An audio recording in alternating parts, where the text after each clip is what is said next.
Seeing this dance consuming my daily feed, I decided to try the anime Skip and Loafer, and it was one of the best decisions I have made. This anime perfectly encapsulates what I want from a slice of life.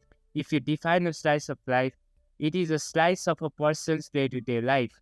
It was an amazing outlet for knowing how to carry yourself in different scenarios. However, in recent years, slice of life highlights only the positive scenarios. They stem from a world with no setbacks. The ups and downs are what make their slices interesting. You should not ask a viewer to consume your product when there are no tonality changes in your story. Old Slice of Life had magic in its writing, but somehow that magic disappeared as the years went by. Animes like Kimi no Todoke and Sakura So were simple in concept, but their execution was masterful. Silent Voice has to be the most named when talking about slice of life. Animes like Aharen-san and Nagatoro are enjoyable, but you always feel something is missing. You start to crave a slice of life with some stakes behind its writing. That is where Skip and Loafer decided to make their debut. There is a charm in its writing. At every episode, it leaves you something to ponder about. In this inspiring and insightful 10-episode journey, we explored the essence of staying driven, forming relations, and avoiding judgment of people based on appearance.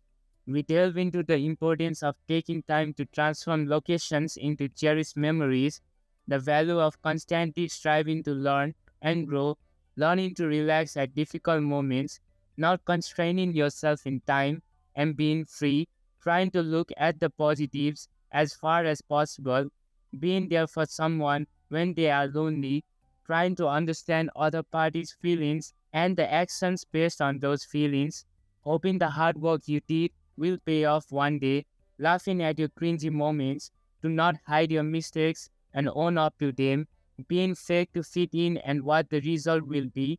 Sometimes it's okay to be cringy as it will turn into your charms, not being overwhelmed by how people change in short periods, staying stagnant at one place of your life.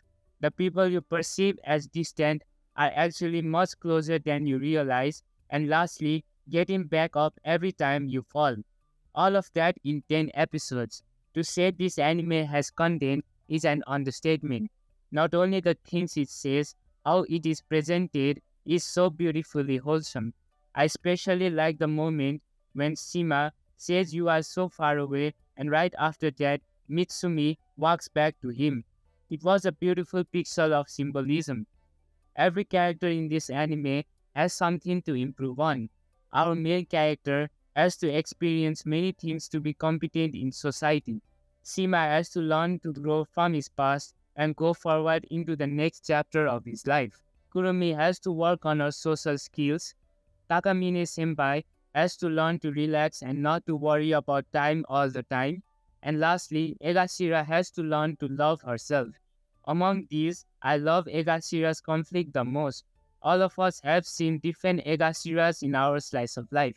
I love Kimi no Todoke, but still to this day, Kurumi pisses me off.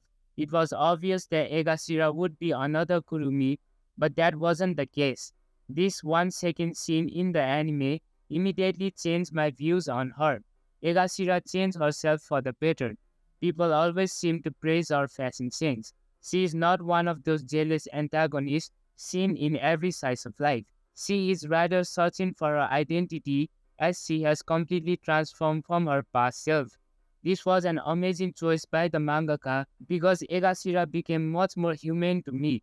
Before, she felt unrealistic, but now I want to root for her. See, the characters in this anime are not one-dimensional. Shima seems to be the typical cool hot character, but under that face lies a lonely soul waiting for salvation. What I really like is that every character has started to bring changes for the better.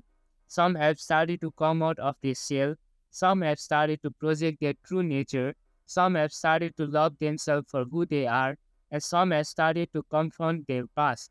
These are the things that truly make Skip and Loafer a non-skippable anime. Before I end this video, there is one last thing I want to bring up, which is the romance aspect of this anime.